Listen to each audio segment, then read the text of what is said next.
ये शगुफा छोड़ने का एक ही मकसद है। ये 5 असेंबली का इलेक्शन ये पोस्टपोन कराना चाहते हैं, जिससे कि नवंबर में ना होकर अप्रैल में जनरल इलेक्शन के संग हो। इनको साफ दिख रहा है कि नवंबर में ये सारे चुनाव हार रहे हैं, और अगर केंद्र का भी चुनाव साथ में कर दिया तो वो भी हार जाएंगे। वन नेशन वन इलेक्शन वहीं पॉसिबल है जहां प्रेसिडेंशियल सिस्टम होता है, जैसा अमेरिका में। इस समय जो ईवीएम वीवीपैट वगैरह का जो सिस्टम है, इसमें काफ़ी घपला होने की संभावना है। ईवीएम्स को बदला जा सकता है, यानी कि जिसमें वोट डाले गए उसको हटाकर दूसरी मशीन डाल दीजिए जिसमें कुछ दूसरे वोट पड़े हुए हैं।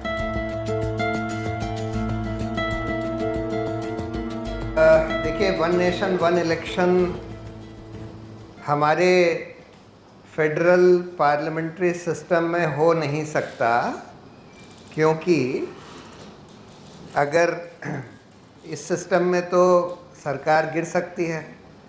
अगर मान लीजिए डिफेक्शन हो गया या कोई और वजह से सरकार गिरती हैं, 5 साल से पहले गिरती हैं, और नई सरकार अगर नहीं बन पाती तो फिर चुनाव करना पड़ता है।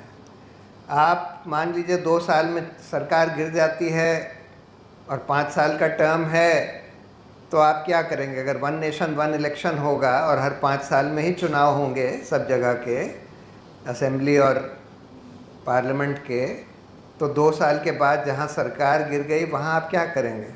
प्रेसिडेंट्स रूल लगाएंगे 3 साल तक।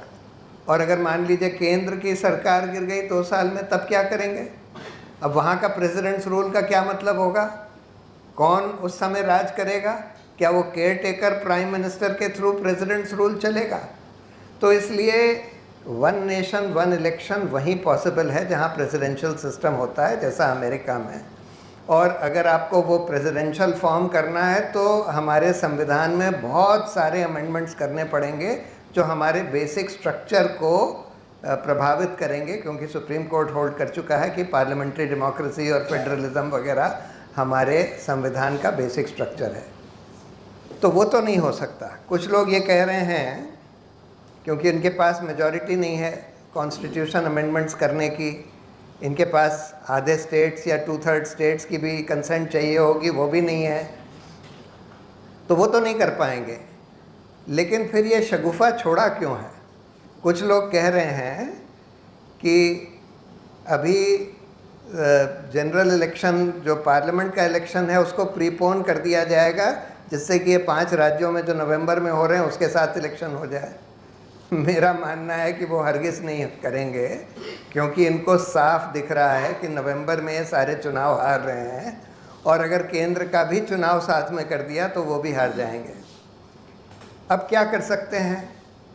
मेरा मानना है कि ये शगुफा छोड़ने का एक ही मकसद है कि ये 5 असेंबली का इलेक्शन ये पोस्टपोन कराना चाहते हैं, जिससे कि नवंबर में ना होकर अप्रैल में जनरल इलेक्शन के संग हो। और इस पर थोड़ा सा डिस्प्यूट है कि इसको पोस्टपोन कर सकते हैं कि नहीं कर सकते। देखिए, 5 साल पूरे हो जाएंगे इन असेंबलीज़ के नवंबर दिसंबर में, तो कायदे से 5 साल के अंदर इलेक्शन होना ही होना होता है। लेकिन एक आध जजमेंट्स ऐसे हैं जिसमें शायद ये लिख दिया है कि 6 महीना उसमें फ्लेक्सिबिलिटी हो सकती है, तो शायद उसको इस्तेमाल करके ये लोग ये बोलें कि भाई हम ये one nation one election consider कर रहे हैं, और इसलिए ये असेंबली इलेक्शन हम पोस्टपोन कर रहे हैं कि अप्रैल में जनरल इलेक्शन के संग होगा। मुझे ये लगता है कि ये शगुफा इस समय छोड़ने का मकसद सिर्फ ये है। लेकिन चुनाव तो कभी ना कभी होएंगे ही, और हम लोग चुनाव के इंटेग्रिटी की बात कर रहे हैं। जैसे वजाहत साहब ने बताया, इस पर एक बहुत बड़ा कमीशन बैठा था, जस्टिस लोकुर के नेतृत्व में वजाहत साहब भी थे उसमें, और उन्होंने ये पाया कि इस समय जो ईवीएम वीवीपैट वगैरह का जो सिस्टम है, ये इसमें काफ़ी घपला होने की संभावना है, हो सकता है। कैसे?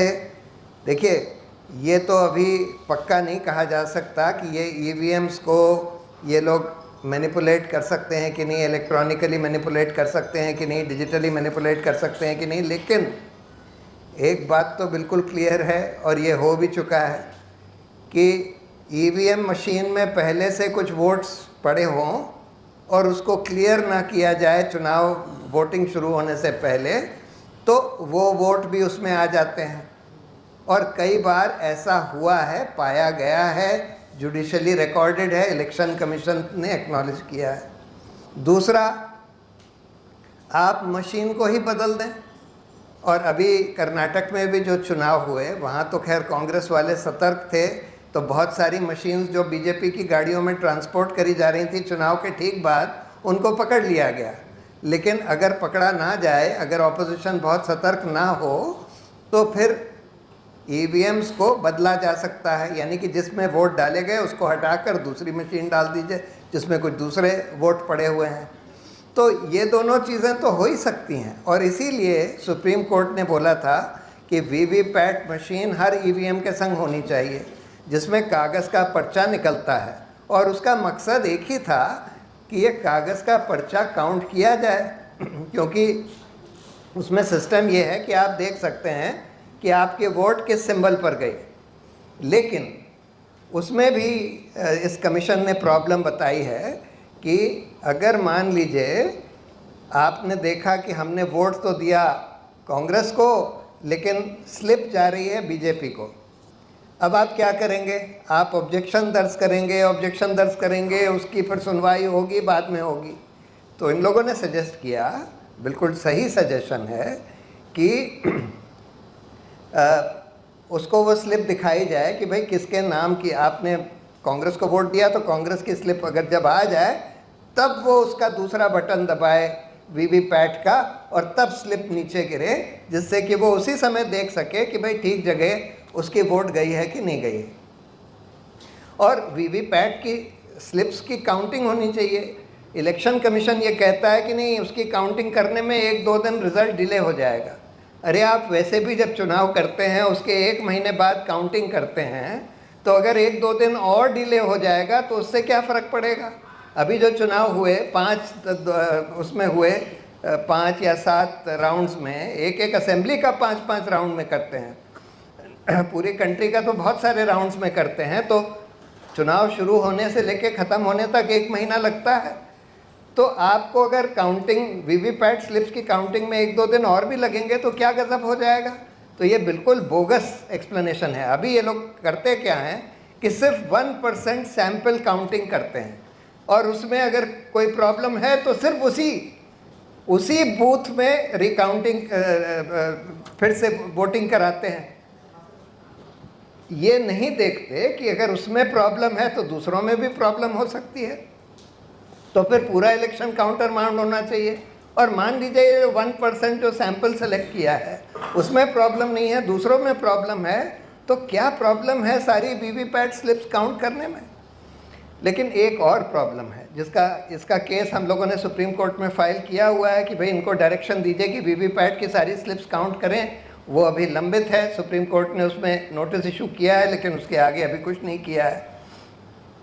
दूसरा, एक और केस लंबित है जिसमें यह पाया गया, देखिए 3 तरह के रिकॉर्ड होते हैं, ईवीएम, वीवीपैट, और फिर जो वोटर जाता है उसका एक रजिस्टर होता है, उसमें उसको दस्तखत करना होता है, तो उस रजिस्टर का भी एक रिकॉर्ड होता है। कायदे से ये तीनों टैली होने चाहिए, ईवीएम, वीवीपैट और रजिस्टर, कम से कम नंबर्स टैली होने चाहिए कि अगर 500 लोगों ने रजिस्टर पर साइन किया है तो 500 ही वोट वीवीपैट में होने चाहिए, 500 ही वोट ईवीएम में होने चाहिए। लेकिन ये टैली नहीं किया जाता, और कई बार देखा गया है कि रजिस्टर में जितने लोगों ने साइन किया है वोट देने के लिए, उसमें और ईवीएम के काउंट में बहुत फ़र्क है, लेकिन फिर भी कुछ नहीं किया जाता। तो ये तीनों रिकॉर्ड टैली होने चाहिए। हम लोगों ने एक पिटिशन जो कि 4 साल से लंबित है सुप्रीम कोर्ट में, उसमें नोटिस इशू हो चुका है, इसी के लिए किया है कि भाई ये वोटिंग के रिकॉर्ड से ईवीएम के काउंट को मैच करिए। तो ये तीनों रिकॉर्ड मैच करने चाहिए, और वीवीपैट की ही काउंट से रिज़ल्ट डिक्लेयर होना चाहिए। हम लोगों की ये मांग है। ये तो बिल्कुल एलिमेंट्री चीज़ है किसी भी इलेक्टोरल डेमोक्रेसी में। जैसे वजाहत साहब ने बताया, बहुत सारे देशों में तो इन्होंने ईवीएम ख़त्म कर दिए हैं, अब पेपर बैलेट ही होते हैं, लेकिन यहाँ पर ईवीएम भी है, पेपर बैलेट भी है, मतलब वीवीपैट की स्लिप भी है तो आप उसको तो कम से कम काउंट करिए। यही मैं कहना चाहता था, बाकी चीज़ और लोग बोलेंगे। Thank you.